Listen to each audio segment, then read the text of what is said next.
Hello guys, good morning. So today is Friday and since Wednesday walang pasok ng anak ko sa school at ako as a teacher aide sa kindergarten, pumupunta po ako sa school kasi po may district meet, may mga athlete na nakastay doon sa school, sa room namin.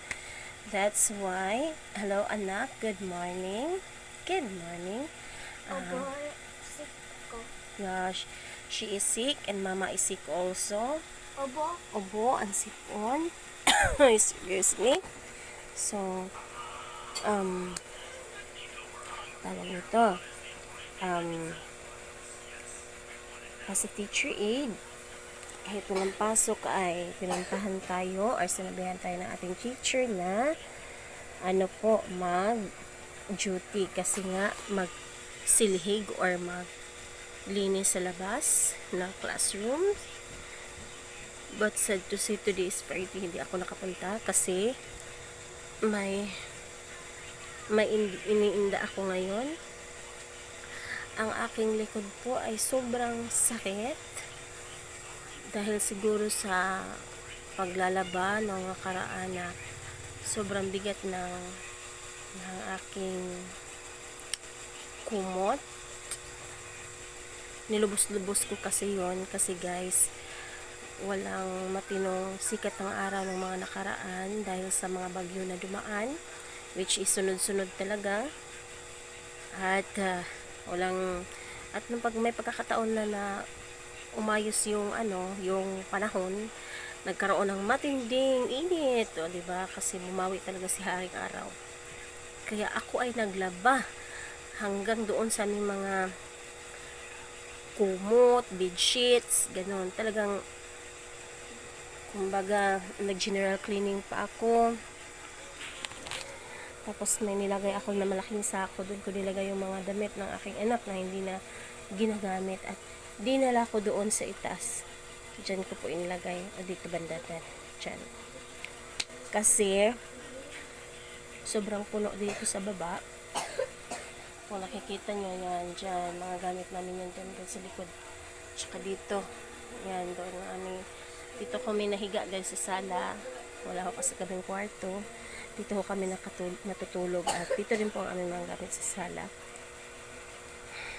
Kumbaga, mga NPA kasi no permanent address kami, kaya nakikitira for almost ilang taon na rin, siguro 9 years na ako dito nagstay, wala pa kami sariling bahay. Kaya yun, general cleaning ako, dinala ko doon sa itaas at sobrang bigat. Ay nako naman, naligo pa pagkahapon, kaya kinabukasan sobrang lala, ang sakit-sakit na ng aking likod. Kaya hanggang ngayon, so 1 week na or 2 weeks, hindi pa rin mawala ang sakit sa likod kasi din busy din kami doon sa school.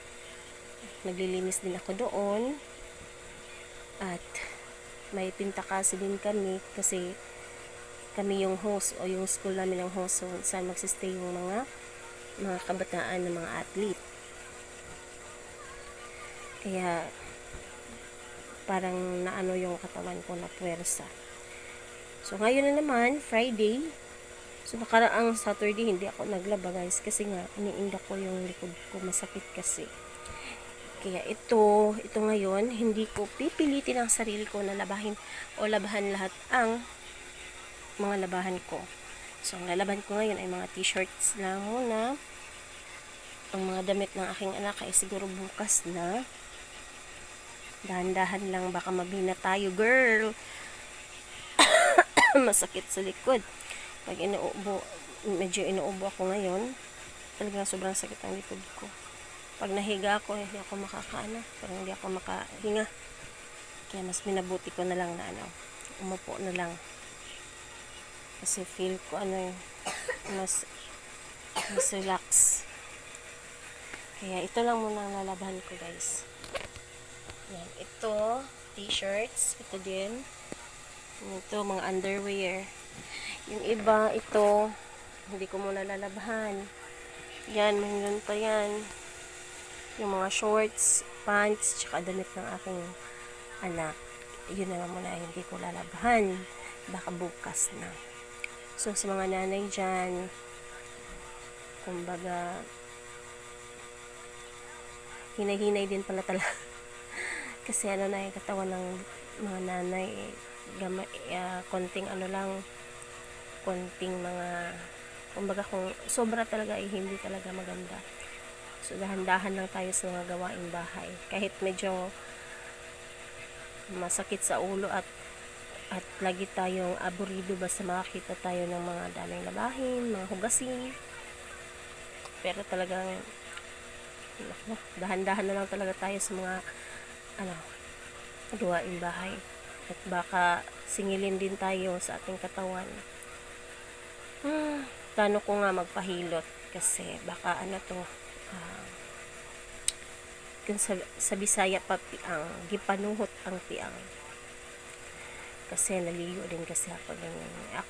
Ako noon hindi ako naliligo pagkatapos ko maglaba. Kaya siguro ganito yung nararamdaman ko sa likod ko. Sobrang sakit talaga.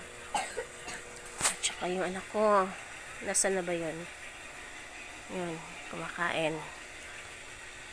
Buti na lang wala na siyang sinat. Kasi may rin siya, ubo. Tsaka sipon na rin. Kaya lagi nawa sa sa susunod na buwan, matapos ang taon nito na wala tayong nararamdaman. So that we can celebrate Christmas and everything this season na masaya at walang mga sakit. So, yun mga guys. Maglalaba muna ako. See you soon. Bye-bye.